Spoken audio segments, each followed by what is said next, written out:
So hello guys, आप सबका welcome है CTR एक्सटेंशन सेंटर फरीदाबाद वाले पेज पे। और आज हम जो स्टार्ट करने जा रहे हैं मास्टर कैम की जो सीरीज है, पहले हम मिलिंग की कर रहे थे। मिलिंग के बाद अब जो नेक्स्ट लेक्चर आज हम बनाने जा रहे हैं वो CNC लेथ के ऊपर है। तो CNC लेथ में हम देख सकते हैं कि क्या हमारे पास क्या क्या काम है, वो जो हम उसमें ऑपरेशंस है जो हम उसमें यूज कर सकते हैं। तो स्टार्ट करते हैं। तो जैसे कि CNC लेथ में आते हैं तो डिफॉल्ट कर लेता हूँ, मैं आपको ऑपरेशंस दिखाता हूँ। तो CNC लेथ में जनरल जो ऑपरेशंस हैं वो है हमारे रफिंग का, फिनिशिंग का, ड्रिलिंग का, फेसिंग का, ग्रूव है, और इसके अलावा और प्लंजिंग, कंटूर इत्यादि और कई सारे इसमें ऑपरेशंस हैं जो हम इसमें सीखेंगे। तो सबसे पहले आते हैं रफिंग के अंदर, स्टार्ट करते हैं।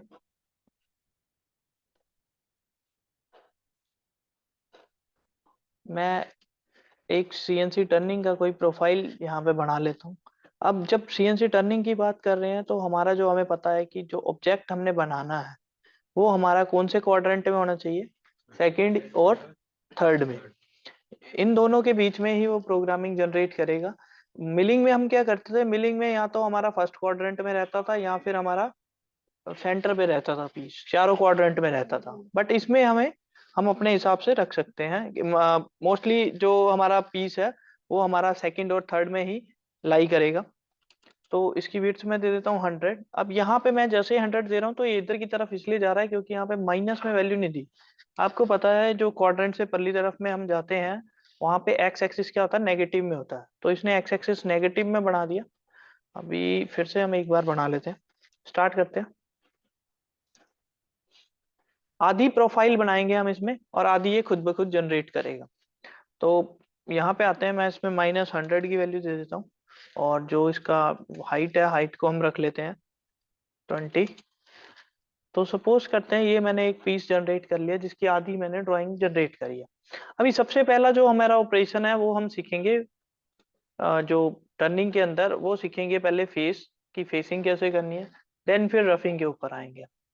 तो फेस में आते हैं, उससे पहले अपने को क्या करना पड़ता है, स्टॉक सेटअप लेना पड़ता है। स्टॉक सेटअप लेंगे, कैसे लेते हैं, जैसे ही मैंने पहले टर्निंग मशीन पे जाके लेथ पे जाके बाय डिफॉल्ट करा था, डिफॉल्ट पे क्लिक करा था, मेरा ये टूल पाथ ओपन हो गया था टर्निंग का।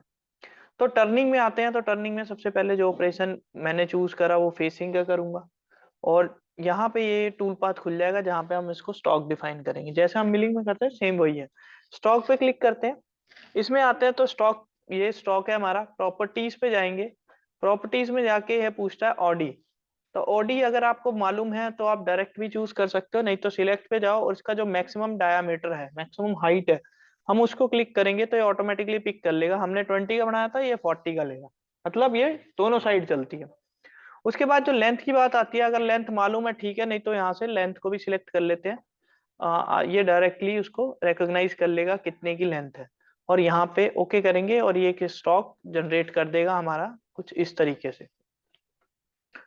तो इसमें फर्स्ट ऑपरेशन जो हम करने वाले हैं वो करेंगे हम फेसिंग। फेस पे क्लिक करते हैं, जैसे ही क्लिक करूंगा ये मेरे टूल आ जाएंगे। तो जैसा कि हमें पता है फेसिंग के अंदर हम जो ऑपरेशन स्टार्ट करते हैं उसमें हमारे पास सिंगल पॉइंट कटिंग टूल का ही इस्तेमाल किया जाता है। सिंगल पॉइंट कटिंग टूल में हम दोनों टूल पाथ इस्तेमाल कर सकते हैं, जैसे ये मेरा है CNMG टिप के साथ, ये मेरा VNMG टिप के साथ। ये डिपेंड करता है, आप टिप भी और टूल भी चेंज कर सकते हो, दोनों एक्सटर्नल के टूल है। ऑडी के लिए ही हम यूज करेंगे इसको, टर्निंग के टूल है। इसको इसको भी हम यूज कर सकते हैं। इसमें अगर मेरे को इंसर्ट्स चेंज करनी है तो इंसर्ट्स भी चेंज कर सकता हूँ, डिपेंड करता है मेरा टूल होल्डर का क्या नाम रखा है। जैसे ये DNMG है तो DNMG का साथ इसका साइज भी मैंने डिफाइन कर रखा है। यहाँ पे उसकी कॉर्नर रेडियस दे रखी है, यहाँ पे उसकी चिप की थिकनेस है इंसर्ट की, और इंसर्ट का जो ID है, IC जो डायमीटर होता है वो यहाँ पे डिफाइन करते हैं। दूसरी चीज इसमें होल्डर आ जाता है, तो होल्डर में ये दिखा रहा है कि ये वाला आपने चूज कर रखा है J डायरेक्शन में। तो इसका फेस कुछ इस तरीके से, यदि मैं इस वाले कर दूंगा तो लेफ्ट की जगह राइट हैंड साइड हो जाएगा। तो डिपेंड करता है कि आपका जो टूल है वो कैसे वर्क कर रहा है, या मशीन में कैसे लेफ्ट हैंड साइड है या राइट हैंड साइड है, वो आप ले सकते हो। उसके अलावा ये न्यूट्रल टूल भी बना देगा, सेम टूल को आप क्लिक करके उसको न्यूट्रल भी कर सकते हो, शेप चेंज कर सकते हो उसकी। तो डिपेंड करता है इंसर्ट्स के हिसाब से और जो टूल है उसके हिसाब से। तो मैं नॉर्मली यही ले लेता हूँ। ओके करता हूँ। अभी मैंने एक टूल चूज करा जिसका 0.8 का रेडियस है और टूल नंबर ये हो गया। यहाँ पे हम टूल नंबर डिफाइन करेंगे जैसे हम मिलिंग के अंदर करते थे। Tool number 1, offset number 1, station number, zone से स्टेशन पे लगा हुआ 1 नंबर पे। फीड रेट में आते हैं तो फीड रेट जो हमारी अपनी टर्निंग के अंदर हम यूज करते हैं एमएम पर रेवोल्यूशन के अंदर यूज करते हैं, और मिलिंग के अंदर हम फीड रेट यूज करते हैं एमएम पर मिनट।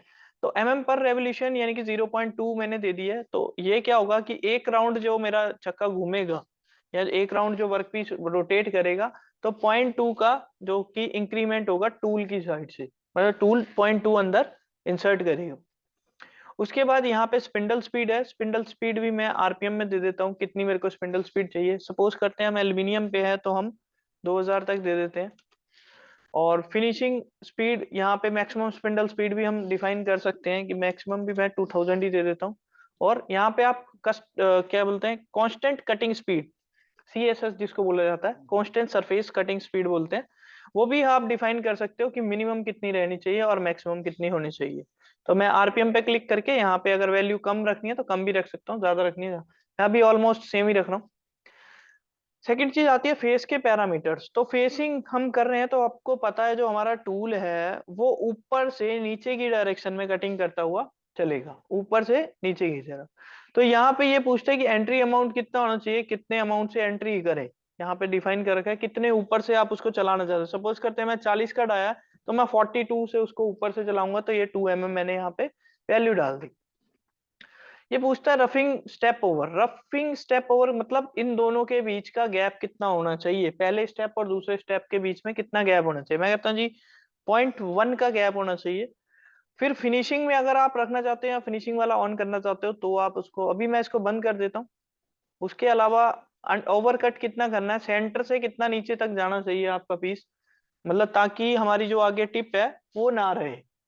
टर्निंग के अंदर जनरली क्या होता है, अगर हम जीरो पे लेके आते हैं तो वहां पे टर्न एक प्रोड्यूस हो जाती है, टिप प्रोड्यूस हो जाती है, जिसको हम कम या ज्यादा नहीं कर सकते। उसको कम काटने के लिए अपने को क्या करना पड़ेगा, यहाँ पे इसको -1 कर देते हैं कि 1 mm तक नीचे चला जाए।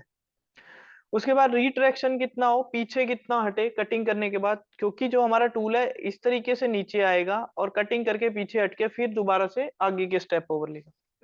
तो मैं इसको 2 mm पीछे कर देता हूँ। स्टॉक टू लीव, कुछ मार्जिन रखना चाहते हो तो फिर फेसिंग कर रहे हैं, फेसिंग के अंदर हमारा जनरली कोई मार्जिन नहीं होता। उसके बाद यहाँ पे आप जेड कितना पीछे तक फेसिंग करना चाहते हो, मैं कहता हूँ 5 mm 2 mm, तो मैं -2 यहाँ पे वैल्यू दे देता हूँ। यहाँ -2 देनी है आपने ताकि वो आपका पीछे की तरफ जाए। अगर आप प्लस में दे दो तो आगे आ जाएगा। तो ओके करते हैं तो आप देखोगे यहाँ पे ये दिखा रहा है कि यहाँ पे आके जो टूल है कोलाइड कर रहा है। ओके कर देते हैं। अब इसमें चेक करते हैं कि क्या हुआ, क्या दिक्कत आ रही है। जैसे हम उसमें करते थे तो कुछ इस तरीके से हमारा जो टूल है वो कटिंग करता हुआ चलेगा। अब दिक्कत कहाँ आई, यहाँ पे जो मैंने वैल्यू दी थी 1, मेरे को देनी चाहिए थी -1, और मैंने वैल्यू दी है 1। यहाँ पे चेक करते हैं पैरामीटर्स में, और यहाँ पे ओवर कट अमाउंट -1 कर रहा है, मैं इसको 1 कर देता हूँ नॉर्मली। ओके करते हैं, अब देखते हैं क्या इशू है। तो आप देख सकते हो अब इसने बिल्कुल सही बनाया, -1 वो ऊपर को ले गया था। अब आप देख सकते हो ये कैसे हमारा जो पीस है वो वर्क करेगा, या जो टूल है वो कैसे करेगा। इस तरीके से हम इसको लेके आएंगे और ये कटिंग करता हुआ फेस को हाफ करेगा। कहाँ तक, -5 तक, 5 mm तक, या जितना मेरे को अमाउंट मैंने दिया है वहां पे डिफाइन करा, 0.2 दिया है या 0.5 दिया है, डिपेंड करता है। और जो ये स्टेप्स हैं इनके बीच की जो दूरी है वो कितनी है, 0.1। यदि मैं इनकी दूरी को बढ़ा दूं, 0.1 की जगह 0.5 कर देता हूँ, तो 2 mm काटना है तो मेरे को 4 ही कट मिलेंगे। यहाँ पे चेक कर सकता हूँ, रीजनरेट करता हूँ तो आप चेक कर सकते हो फर्स्ट कट, सेकंड, थर्ड और फोर्थ। तो ये 4 ही कट लगाएगी, और 4 कट में मेरा क्या है, जो पीस है वो जनरेट हो जाएगा।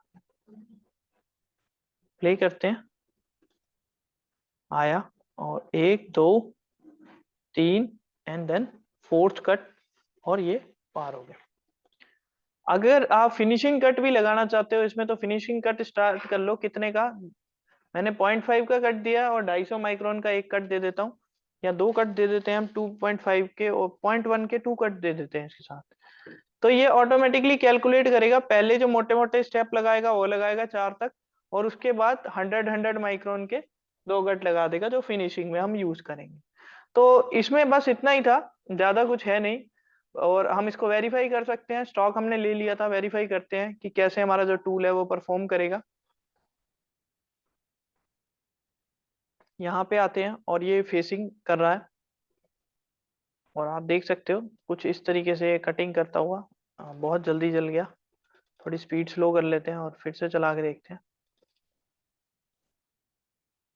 तो कुछ इस तरीके से ये कटिंग करेगा, जो मेरा वर्क पीस है इस तरीके से बन जाए। तो छोटा सा ही प्रोग्राम था इसका, क्लोज कर देते हैं इसको। और यहाँ पे आप लोग चेक कर सकते हो इसका जीवन क्रिएट करके कि कितना समय लगेगा, या फिर प्रोग्राम जो जनरेट करना है वो जीवन से कर लेंगे, और अगर आपने टाइमिंग निकालनी है तो इसको टाइमिंग निकाल सकते हो इन्फॉर्मेशन में जाके कि 21 सेकंड का प्रोग्राम है या 23 सेकंड का प्रोग्राम है, ऑलमोस्ट ये बनेगा जो हमने पैरामीटर्स दिए। ठीक है। तो थैंक यू आप सभी का, आप लोगों, होप करता हूँ आपको ये वीडियो समझ आया होगा फेसिंग का, सीएनसी लेथ के ऊपर जो हमने आज ऑपरेशन करा है। अगर कोई भी डाउट हो तो आप पूछ सकते हैं मेरे से, और कमेंट करके पता कर सकते हैं, मैं सबके कमेंट का आंसर दूंगा। Thank you so much.